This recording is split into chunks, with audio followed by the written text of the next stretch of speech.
ശൈഖുന ഉസ്താദ് അവർകൾ രോഗമായ സമയത്ത് മുഅ്മിനീങ്ങളെ ദുആ, എത്ര ആളുകൾ സുന്നത്ത് നോമ്പ് നോറ്റ് സ്വലാത്ത് ചൊല്ലിയതുമായിരുന്നു, ആയിരക്കണക്കിന് ദിക്റുകൾ ചൊല്ലിയതുമായിരുന്നു. ആ ദിക്റുകളുടെയും ദുആയുടെയും വലിയ ഫലം നാം കണ്ടു. ഒരുപാട് വഅദുകൾ ഈ മദ്രസയുടെ ഈ പരിസരങ്ങളിൽ കുന്നമംഗലത്ത് ഉസ്താദ് പ്രസംഗിച്ചിട്ടുണ്ട്. ആ പ്രസംഗമൊക്കെ വളരെ ശക്തിയുള്ള പ്രസംഗങ്ങളാണ്. ഇന്ന് ആ ശക്തി ഇല്ലെങ്കിലും ഓർമ്മശക്തിയൊന്നും തീരെ പോയിട്ടില്ല. നീൽ ആംസ്ട്രോങ്ങും ആ സയൻസ് അടക്കം ഉസ്താദിനറിയാം. പത്രങ്ങളൊന്നും സ്ഥിരമായിട്ട് വായിക്കുന്ന ആളല്ല. അതേ സമയത്ത് ഖുർആനും ദിക്റും സലാത്തും അത് തന്നെയാണ്.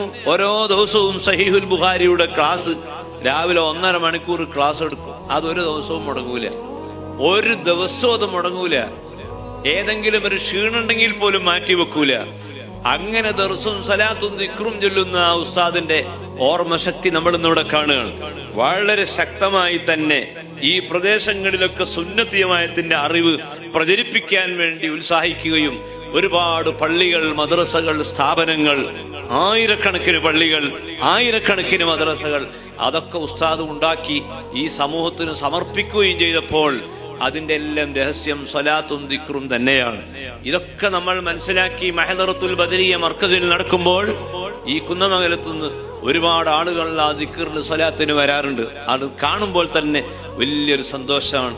അല്ലാഹു തആല നമുക്ക് എല്ലാവർക്കും നല്ല മജ്‌ലിസുകളിൽ വരാൻ തൗഫീഖ് നൽകട്ടെ.